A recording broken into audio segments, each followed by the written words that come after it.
and creator of the Gulag project. No, Vladimir Osechkin is in direct contact with us. Vladimir, greetings. Greetings, Vadim, and greetings to our dear viewers and subscribers. The heads of European states are meeting in Kiev today. They phoned Donald Trump, and in parallel with this information comes, as we understand, your sources confirm it, that the Russian long-range aviation airfield is being put on high alert. Tell us in more detail what is known and what possible scenarios can there be. Big question, so two parts of the answer. The first one concerning today's visit of European leaders is the Prime Ministers of Great Britain and Poland Kurstarmer, Donald Tusk, German Chancellor Friedrich Merz, and French President Emmanuel Macron.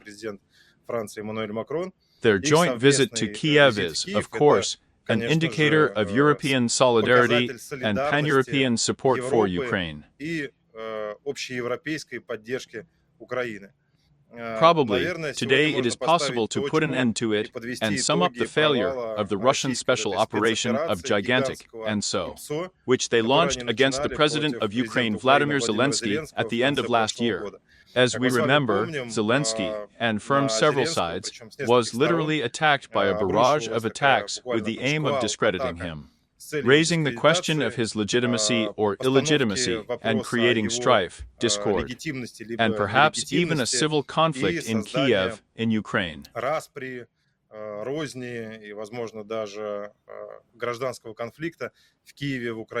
But today, the dot's over, and, we can say, have already been placed in fact.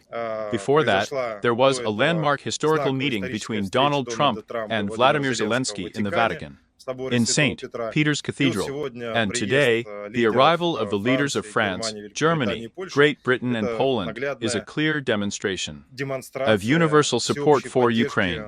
Ukraine will not be given up, it will not be handed over, it will not be abandoned in a difficult situation, despite the fact that Putin had plans to start attacking Kiev and Ukraine strenuously immediately after the 9th of May, especially fiercely after the completion of this alleged truce announced by him. Although at this very time, we know that the Russian armed forces continued to attack the territory of Ukraine.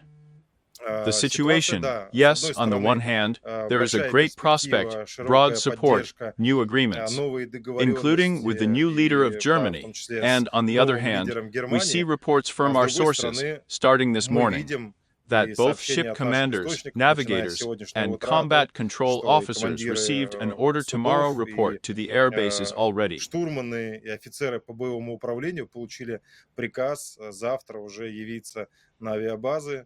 There is a collection, mass, and these instructions are being given so that, yes, those who were sent were released home. And tomorrow, from tomorrow, they are put on alert.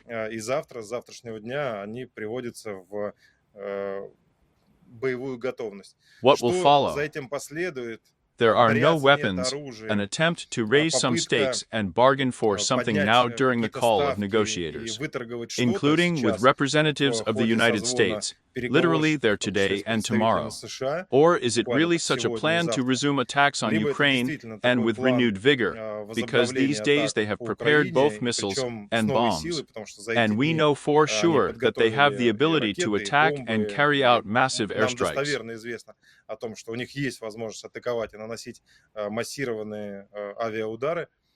Let's see. On the one hand, the signals are very alarming. On the other hand, we understand that there is a mood in Moscow. There are certain forces, as I have already said, the family of version 2.0 and certain Kremlin towers that want de-escalation. If, after the departure of the European leaders, a hail of bombs and missiles falls on Kiev, it is obvious that this will probably, if not negate, then seriously complicate negotiations with the United States of America, and Putin will have very serious problems with this. Here, probably, this is the last chance, the last days of a peaceful maneuver for him. If he does not go to peace talks, and we see this large-scale attack, which perhaps, starting tomorrow evening, as well as on the 12th-13th of May, If this happens, it is obvious that it will put an end to those supposedly peaceful negotiations that the Kremlin tried to conduct with the United States, through them with Ukraine. It will be obvious that Putin, with renewed vigor, enlisting, among other things, another support from China and from other countries, that came to Moscow for the parade on May 9th and talked with him, met in the Kremlin. It is obvious then that we will all be waiting for a new round of this escalation, tension, confrontation, and, of course, large-scale destruction from these attacks. The situation is extremely alarming. You need to keep your finger on the pulse. And in my opinion, yes, once again, I would by no means want to dictate anything to the negotiators from the United States. But in my opinion, it would be very nice if, on these days, there today, tomorrow, the day after tomorrow, representatives of the United States would visit Kiev, those who he stands for peace talks, and would demonstrate his presence, and would demonstrate the seriousness of the agreements that were signed between the United States and Ukraine the day before. And if, in this case, the United States takes the distance, Putin will understand that it is possible to continue to attack, and will do it with renewed vigor.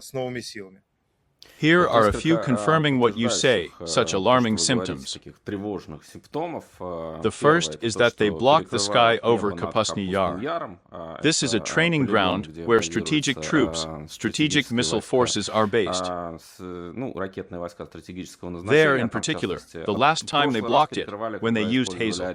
This is the first moment. And the second point is a warning from the United States Embassy in Kiev, which warned about the possibility of a massive strike. This also appeared yesterday. I understand that all this can be compared in one row, what you are talking about, and what is happening in parallel now. The US Embassy would not spread false information. It is obvious that the NSA, the National Security Agency, and the CIA have much more extensive, serious sources and data than the Gulag does not. It is obvious that according to their data, Putin is also preparing this attack. He continues to dictate his terms. And in this case, I emphasize once again, if this missile attack really happens, if it is not an increase in rates for calling with Vitkov or with Trump, if this really happens, and they bring down a new stream of missiles on the territory of Ukraine, obviously, taking into account there, let's take them in quotation marks, accuracy. It is obvious that they will plan strikes on military facilities, but in fact the strikes will fall, including on peaceful, civilian ones. This will put an end, I emphasize once again, to the so-called peace talks here. This will show that all these months Putin has been leading Trump and representatives of the United States by the nose. I think that's what US President Donald Trump posted a few days ago. In fact, he showed such a yellow card, if you like, to Vladimir Putin. Probably, if Putin does not understand that this is a yellow card, then a red card will be shown, and we will see a new round of sanctions. I think that these sanctions will be the largest in the history of these sanctions policies against the Putin regime.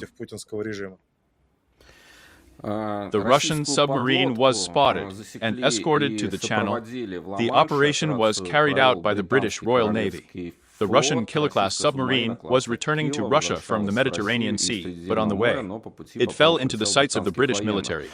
Here I use the word intercepted often, but this is not quite true. In other words, she was not detained, she was simply escorted. There is video confirmation, that is, a submarine was removed from a helicopter of the British Navy. She was on the surface. This is also a serious symptom, of course, although there was no collision, detention, but submarines in the channel. In general, something in the spirit of the Cold War. Well, in this case, if she was on the surface, it's obvious that something happened to the submarine. Obviously, this was not a show of force, which means that they had some problems. The killer class are the same Varshavyanki, Project 636, infamous since the 2018 year, when in Russia, in St. Petersburg pretrial detention center number 4 in February, on the 5th of February 2018 year, the head of Novid Pro Valery Pshenichny, a man who helped the Russian Navy develop 3D models of submarines, was tortured and killed boats, these Halibut 877 and Varshavyanka 636. I think that almost all Russian submarines are tracked when they leave. Their location is known.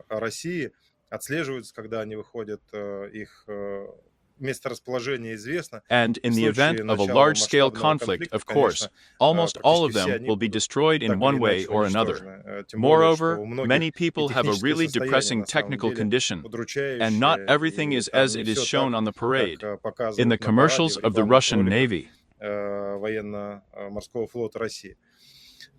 It is obvious that Putin is being shown in such a way that he is being controlled, and they are being watched, and they are within reach. Now they are being filmed from a helicopter, but if hostile actions begin against Western countries, it is clear that the reaction will be lightning fast, and not the one that Putin expects. A 30-day truce, which Ukraine is ready for, and today President Zelensky said this again. Peskov, Putin's press secretary, said, "Well, we are ready, but there are nuances. The nuances apparently are impossible, respectively. Russia is not ready for a truce. Or is there still room for maneuver?"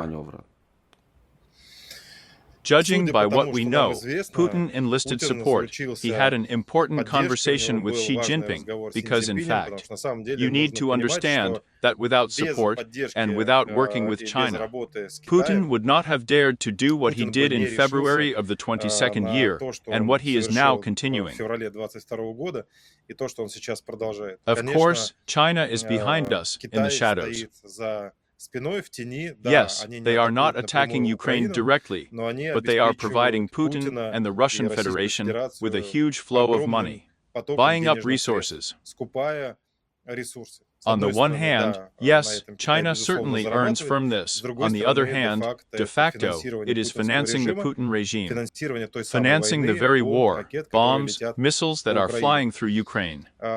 If Xi Jinping wanted to stop all this, we would not have seen this current escalation and the so-called ghost. Yes, not ghosts in the sense of some horrors, nightmares, poltergeist, but bringing long-range aviation of Russia and the strategic missile forces into combat readiness. And this is happening. This means that Putin has received the go-ahead signal. For what? It is obvious that Xi Jinping is preparing for talks with Donald Trump. Their meetings are just around the corner, and this issue will also be on the agenda. At stake is, of course, trillions of dollars in cash flows in the foreseeable future. And Putin here is one of the aces, one of the trumps up Xi Jinping's sleeve. And I personally do not look at this situation in any other way. But Russia still considers the negotiation process with Donald Trump as promising. In general, given that Xi Jinping was in the Kremlin, sat on the parade, and apparently Putin really enlisted his support, does he still need Donald Trump? Or in general, the value of the US president is already declining in Putin's eyes in this sense. Putin clearly understands that the world will not be the same, and it will definitely not work. To press some kind of red reset button by the United States with Europe during his lifetime, it will not give anything. He understands perfectly well that he does not just have his hands up to the elbows in blood, but he is standing up to his neck in blood, drowning. He drowned both Ukrainian and Russian lands in blood with this vile war. Rewind the film back. He would certainly like it to stop somehow in a safe way for him. But are the Russian army and the Russian special services ready for this? Yes, his daughter Katerina, her inner circle, and a huge number of Russian oligarchs, billionaires, millionaires. They want to resume relations with the West. But there is another force in those who have Kalashnikov grenades and machine guns in their hands today. They were brainwashed because of this propaganda. They do not understand what to do with them and what kind of force inside the country can somehow restrain them. Therefore, yes, the position of Russia today, of the Russian government, is that same double-headed eagle on the coat of arms. A bird is a freak, a terrible bird with two heads, where one looks to the west and the other to the east. That's the position. This is the dualism of Russian thinking, political thinking. The first reaction is from the Kremlin and the associated offices, which are located next to the Kremlin. The threat of new Western sanctions does not frighten Moscow. The country is already used to such pressure measures and knows how to minimize their consequences. This was said by Peskov. And here's what Dmitry Medvedev said, whom I'm going to process literarily now, since we are intelligent people. We will try to test the former president of the Russian Federation with appropriate explanations. The heading is like this, a quote from Alcoholics. Yes, well, alcoholism is a disease. We treat it with understanding and respect. This is a serious disease. But since a person still writes, not with respect, but with sympathy. Sympathy. Macron, Mayer, and Tusk shove these peace plans into your own. Then you can guess where Medvedev spoke. This is, in general, such a first. They are actually similar to these two reactions. It's just that Peskov said it very politely. Doesn't it look like Putin is ready for dialogue and for accepting, or at least discussing the plans and proposals that come from Zelensky and Europe? Well, let's first of all somehow comment a little on this wish to shove something there somewhere. But we understand what this seriously ill person with a broken psyche meant.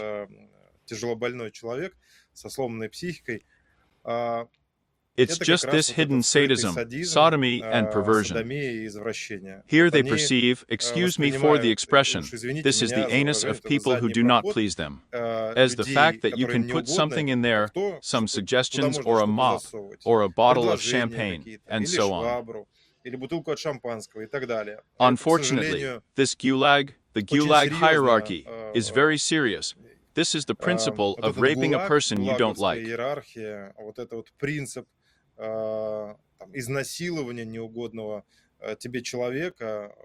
Unfortunately, this has become a tradition and has penetrated even into the highest strata of Russia. I can't call what's surfaced up there now elite. I think many will agree with me. But it is obvious that they are prone to sadism, and they all show it in real life. They, excuse the expression, have rejected their people. They want to do it now as Ukrainians, and think that these threats can affect Europe, the Western world, and civilization. This, of course, is not the case. As for Dmitry Anatolyevich Medvedev personally, he is, of course, a man with a broken psyche. I have nothing but sympathy for him now. He just does not cause me, even some kind. I don't even have the desire and the opportunity to despise him. I really understand how much his life has broken. This, of course, is not the same Dmitry Medvedev, who was president of the Russian Federation. During a certain period of time in Russia, it was very badly broken. And now this is such a buffoon under Putin. Here is something similar to Ramzan Kadyrov, only Kadyrov still has a republic controlled by him, a region, his own guard, his own militants, armed to the teeth. And Medvedev has an artillery of good elite drinks in his sideboard. Well, let's continue to monitor how events are developing. Vladimir Osechkin, the author and creator of the Gulag No project, was in direct contact with us. Until next time, Vladimir, and all the best. Goodbye. Thank you very much, Vadim, and of course, everyone has a peaceful sky over their heads, and, first of all, a peaceful sky over the heads of Ukraine and all Ukrainians. I will hope that the air defense, the Ukrainian Air Force, will do everything possible to protect the sky. Well, the president of Ukraine, together with his partners, with those who support him around the world, I hope they will prevent this large-scale attack that is being prepared, and everything will be fine as a result. Let's hope for the best, but it is certainly necessary, and necessary to warn about threats. All the best to everyone, a speedy end to this vile war, and Russia wishes deputinization, speedy deputinization.